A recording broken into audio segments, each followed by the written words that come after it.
Tupac said it right. He said at some point you're gonna start knocking, and after you're gonna start beating on the fucking door. And after a while you're gonna kick that bitch open. If you're trying to make it, nigga, you gotta kick that bitch open. Yeah. You only kick it open. You gotta make niggas know what they say. You gotta kick it open. Like, you know how you kick that shit open?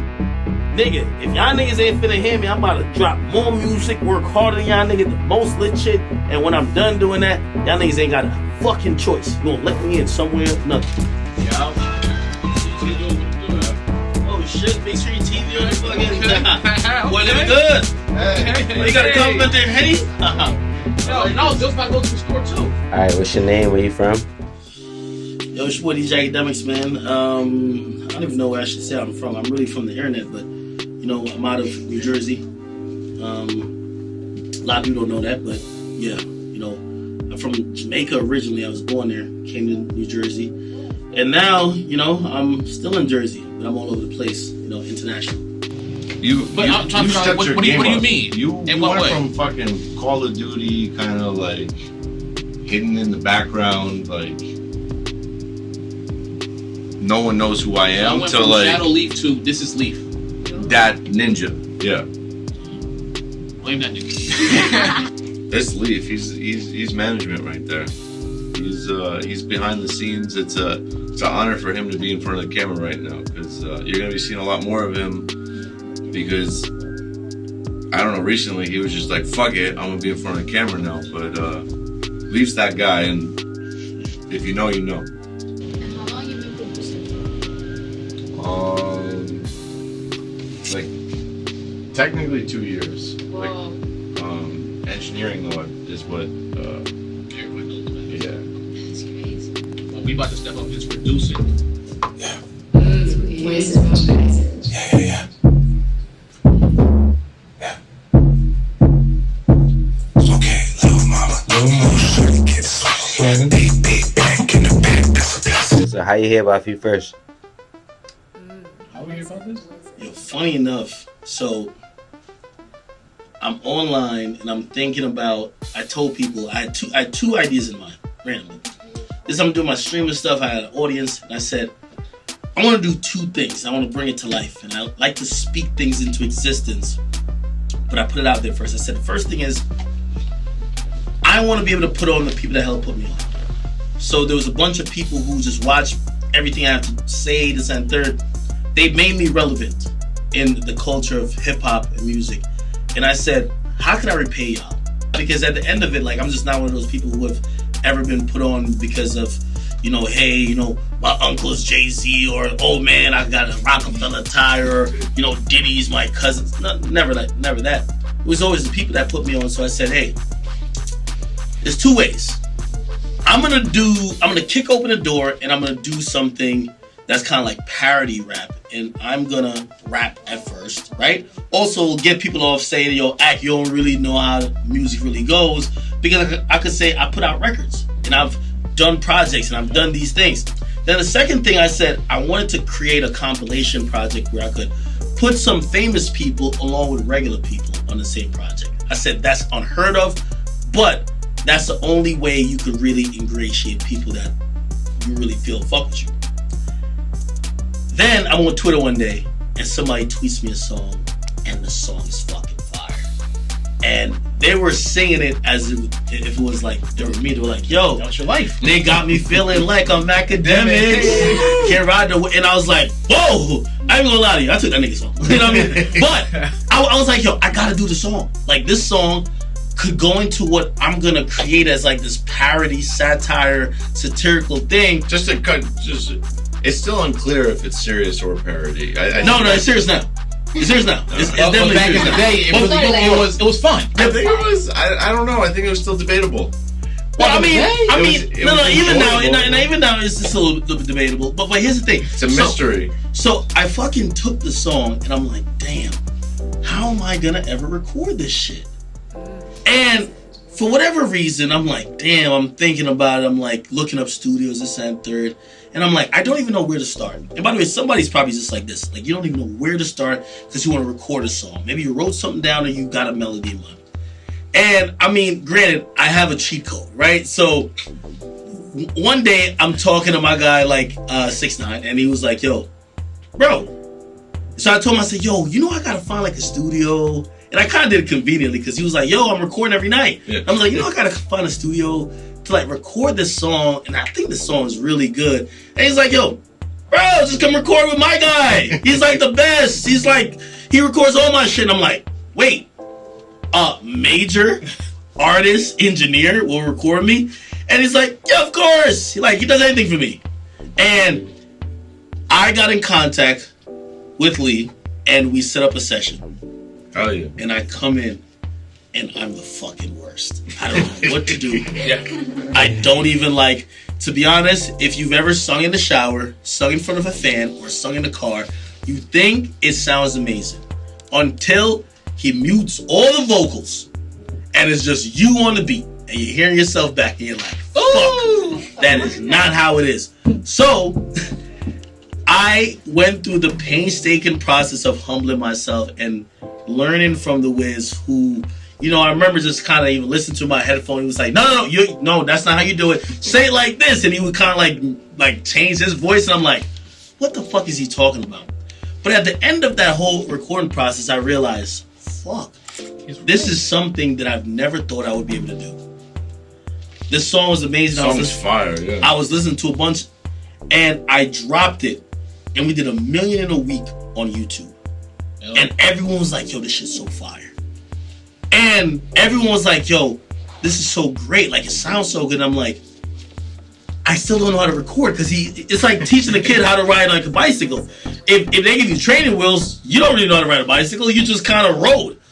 And, you know, I came back in and I said, hey, listen, it's not that I want it to be a second career, but I do like music as a whole, whether I'm commentating on it, whether I'm DJing, or whether I'm doing it. And we started doing other songs. He kept teaching me. He's like, yo, okay, we're going to play around with your voice. You're going to play around with autotune. No, you're too high. You're too low. Hey, say it like this. And this is the only reason why I keep telling you this is the Wiz right here. He would not only at times when I couldn't get it, he would be like, he would kick me out of the booth. And he'd go in and he'd give like almost like, this is how it should sound. And this is the truth. Like, he broke me bad because I recorded with other people afterwards. And I think I even told you, I was like, it's horrible. I can't do it. Because, well, it's not really the engineer's job to teach every person how to record a song. It's the job to just do the fucking job. And this guy gave me training wheels, and I'm like, yo, damn. I could only record with him. Hop into the eyes, hop in the Benz. Tell your friends. Shorty vent about her friends. FN, make these niggas dance. Skirt right out to little shorty, look her deep into the eyes, hop in the Benz. Is that then the chorus? No, the slide is the chorus. Exactly, slide. Alright, so it's Skirt right out to little shorty, look her deep into the eyes, hop in the Benz. Tell your friends. Shorty vent about her friends. FN, make these niggas dance. Skirt right out to little shorty, look her deep into the eyes, hop in the Benz. Tell your Give me friends. 2 bars before. Give me 2 bars before. Slide.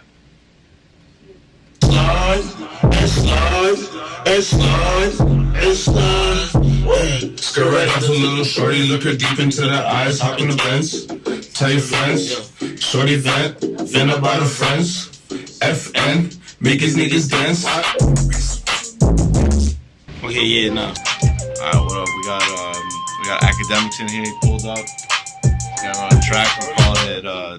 Right now, we're going with either Slide or Harry Potter, but one of those ideas. And you already know the rest is history. We're about to make some new history. When this comes out, it'll already been history. What's your favorite memory here, like in the studio? What's your favorite? Alright, I'm gonna give my favorite memory, but I'm gonna keep it on the up and up. It's been a lot. Please, you know it's been a lot. Not the most memorable, the most favorite. It's been highlights, I know what my favorite is. dark times, interesting times, questionable times, just lit times. I'll be honest, watching on the spot when 6ix9ine was in here recording Tati. It was energetic because, again, me being such a rookie to record music, just watching them like kind of bounce around almost in a cipher. And I don't know if that's like a lot of how everybody does music with their homies, but it was just bouncing and everybody just kind of throwing out lines and they were like, nah, that's it. And they're like, let's go in the booth. Yeah. And it was just such a party vibe. It was just like, it wasn't work. It was just like, yo, we're lit. Let's drink. Yeah. People FaceTime and people coming in, people leaving in. I was like, shit. If this what being a rapper is and it's this fun, this is great. Watching that song being created live, I was like, that's amazing. Hell yeah, when it all connects. It's was that what I think one of the most special moments. I don't know if this was Tati. I think it was before Tati. When you were in a session, you had fucking X on FaceTime. And oh no, okay, that's lame. That's go. That's lame. That shit was crazy. So you had that was Lane's. Okay, I kid you not. That was Lane's. It was my birthday, May 17th. Oh, I think it was my birthday. But I remember I had X on FaceTime. Yeah. X and 6ix9ine never talked before. I put them on FaceTime. Whatever happens.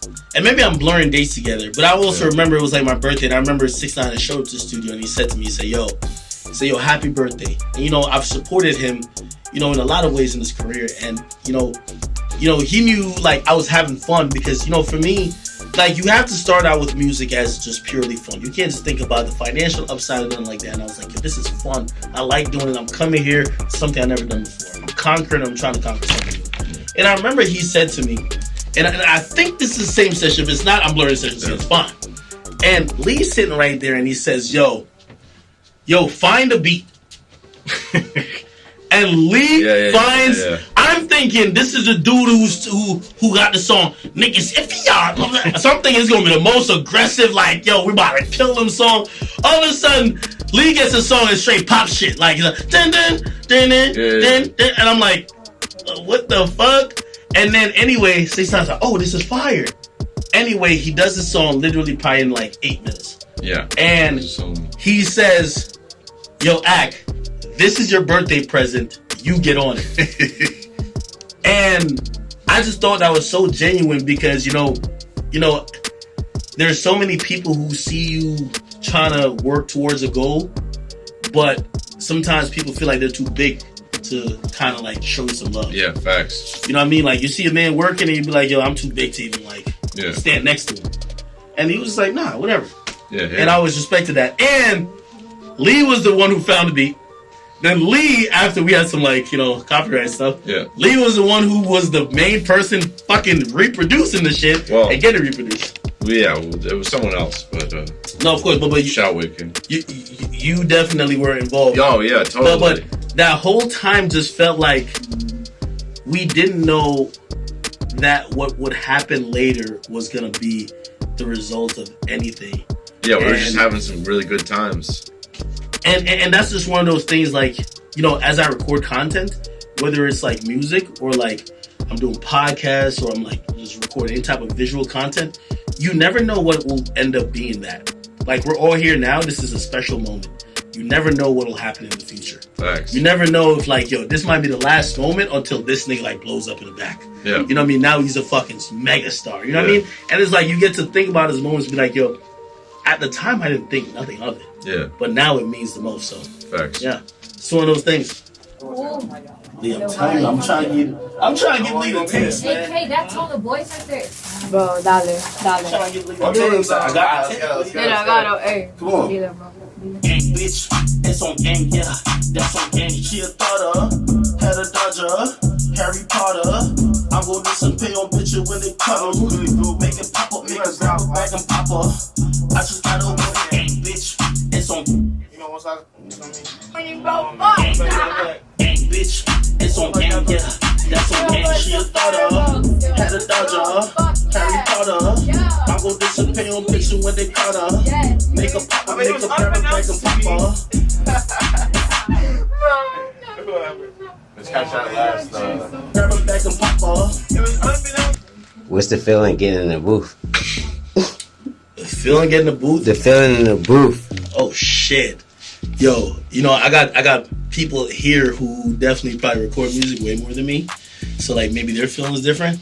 But my first feeling when I was kind of doing it, you know, I remember, I don't know if you remember, like, even after I did Blue's Clues, and I remember with Islands, or Lanes, I was supposed to record, and there was so many people in the studio, I didn't want to record. It's like, you know, like, even though, like, sometimes when you're in the studio, you realize people outside the booth, they're in conversation, they're drinking, they got a lot of things going on. They're not focusing like, yo, is this trash or is this guy garbage? Yeah. But like, for me, when I was in there, at first it was like, yo, everybody was judging me. Yeah. Not realizing that, only Lee's listening to me. You know what was the best during the early sessions, actually, now I think about it?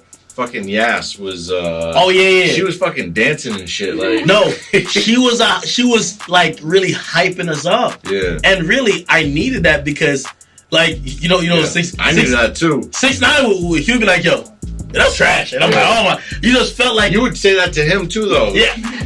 But like, he got plaques. I don't got shit. You know what I mean? And like, I'm trying. Yeah. So it's one of those things where like, I was like kind of looking at everybody and I'm like, I honestly, and if you remember, I only wanted, until Chosen came around, I only wanted me, Leaf, Chosen, and Yaz around. Yeah.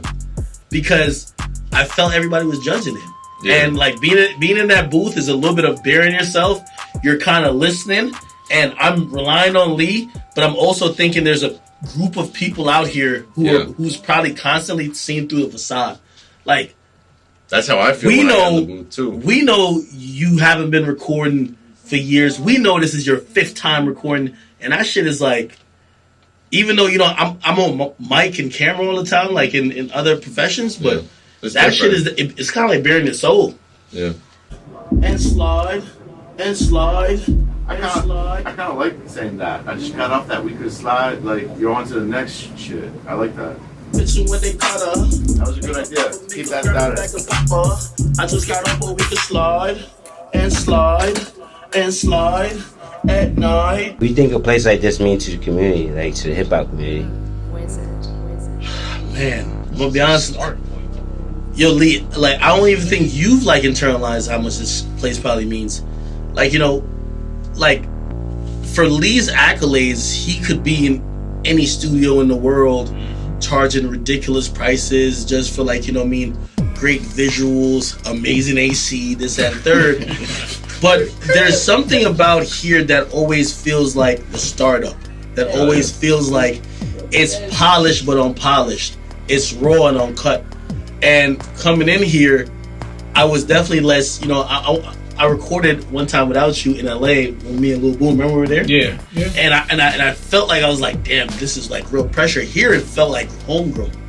And what this means for a lot of people is like, you know, what happens in the entertainment industry is that the moment you get one of those plaques that you see sitting on the wall, what happens is, no, for an engineer, prices go up. You move to a remote spot, you don't fuck with local talent. No more. Local talent got to pay an arm and a leg to get to you. And there's so many people, whether, you know, like, just like how 6ix9ine, before he was what we now know him to be, who used to record with him, there's a lot of people who he still kept recording here because he had a relationship with them. So if you're talking about meaning something to the people in the community who have, you know, always used them as, hey, listen, you're our guy. Yeah, they might come in and every single time they pull in, like, oh, it's a new plaque, but he's not moving different. He's not cutting them off to say, oh, you got to be on some exclusive lists. He's still working with the people he's been working with. So, you know, what people might not realize is that everything gives everybody credibility. Yeah. You know what I mean? Like, sometimes somebody might only listen to a song because they'd be like, yo, oh, hey, this song is mixed by the engineer that worked with Kanye, Nicki Minaj, Trippie Redd, 6ix9ine, Young M.A. But that means a lot because they might get their song a listen by somebody who wouldn't normally listen to their song because of those names. So when you ask me what this place means, it means a lot. Then people can run the back, yeah. I got to do shit. Drink some more first. Think more you're fucked up and like you're kind of getting it. You're right now you're like attacking like an assassin. Attacking a assassin. Niggas dance, yo. What does that mean? Diamonds on my neck. Sweat on the shit. That is right. Whoop, and people looking kind of pull up on the back, yeah. I gotta do it. She can grab me when you hit. Fire. That was Fire. Hey, suddenly I can see you. We just came home and we went straight to the studio. All we ever wanted to do was flex on who we know. All we ever wanted to do was look like Ruby. Hardcore, yeah, my heart cold, hardcore. Shorty got me ice cold, ice cold. Shorty got me ice cold, yeah, yeah, yeah, yeah. Hardcore, shorty got me like a barcode, barcode. Yo, stop playing.